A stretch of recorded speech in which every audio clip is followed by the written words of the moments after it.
Il gruppo consiliare comunale della Democrazia Cristiana di Agrigento interviene sulla seduta del Consiglio Comunale che per la seconda volta è andata deserta sul nostro atto di indirizzo relativo al progetto di finanza dei parcheggi.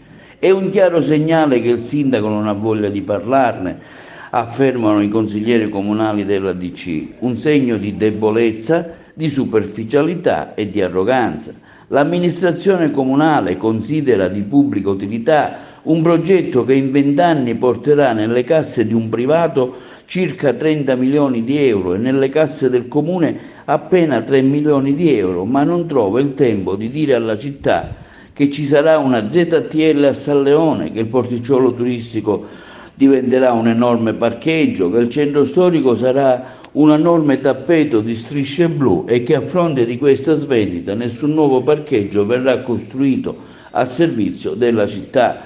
Questa è la visione di questa amministrazione comunale, affermano i consiglieri comunali della DC, una visione di cui si vergognano al punto da far ripetutamente saltare le sedute del Consiglio.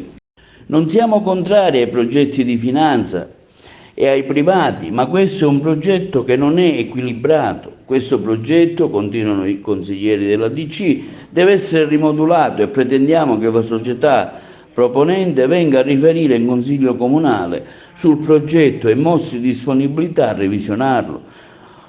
Rappresentiamo una città che non vuole un'ipoteca sulla testa per 20 anni. A queste condizioni svantaggiose non molliamo finché il sindaco non viene in aula a spiegare il progetto di gara che necessariamente allo Stato deve essere sospesa. Il gruppo consiliare della Democrazia Cristiana conclude il comunicato: chiediamo il sostegno di tutta la cittadinanza e delle associazioni e vigileremo affinché questa svendita sia bloccata.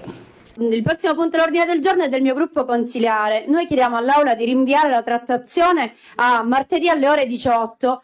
Lo rimetto alla volontà dell'Aula. Vista l'assenza del sindaco, onde evitare di fare il paio con queste delibere affrontate in maniera molto leggera, anzi invito tutte le associazioni a venire lunedì perché parleremo dei parcheggi, dell'esternalizzazione dei parcheggi in particolare a San Leone. Va bene, qui c'è la proposta da parte del consigliere Zicari